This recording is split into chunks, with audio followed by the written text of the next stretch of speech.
Food relief started in 2004. One reason was that it can help us to help a lot of families in one go. And we know that food is an essential item that all family requires. Parcel has always been a really highlight program for a lot of immigration or refugees families. We do find that when they first arrive to Australia, there's always a cultural shock with the pricings for food, and it's then put a lot of challenge for families. Usually they come with just cash on their hand.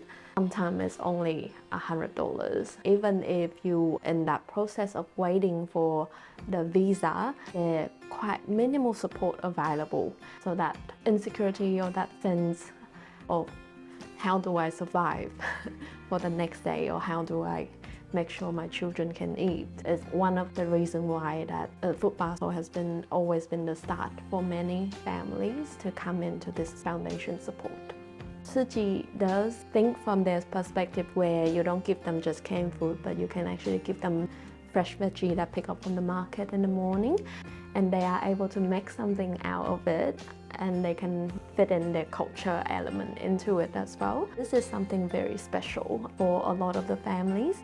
Understanding the family situation, we then slowly realize there's quite a big portion of children that quite behind in school, and they're unable to catch up with study while they're in that transition or migration process. And hence that's kind of where a lot of university students start coming in and assisting them to be able to fit in more in a multicultural country like Australia. When people have expressed their interest in volunteering, they've always been referred to the food relief activities, because it's one where you feel like you can make a difference to other people's life. So that's usually the first step that gets introduced, but obviously when they come in, then they see other activities that's going on. The opportunity to volunteer exposes you to things that a lot of the time you don't get to do at home or in your comfort zone, and you slowly feel more confident because you see your capacity or your capabilities. That feeling to be able to give really make a big difference for a person. We now also have a station called Volunteer Station, where the children is able to give back in some way. So they pack the rice for the Food Parcel, and a lot of them really enjoyed being able to be part of it, and they're very proud to be able to wear the volunteer vest. You don't really think about how lucky you have it until you see other people that don't have it, you know? Like, there's so many people in poverty, and I thought it would be good to help out and make their life better for them.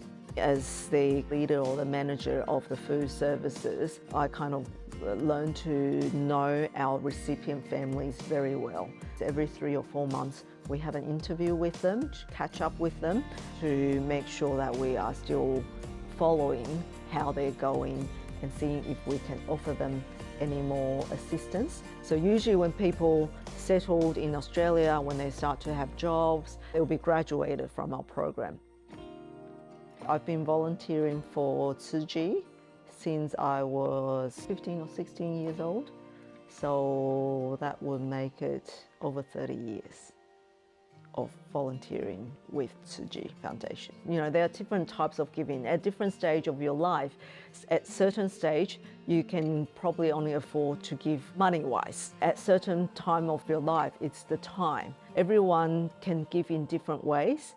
As we volunteer, we think that we are helping other people, but in fact, they're helping us.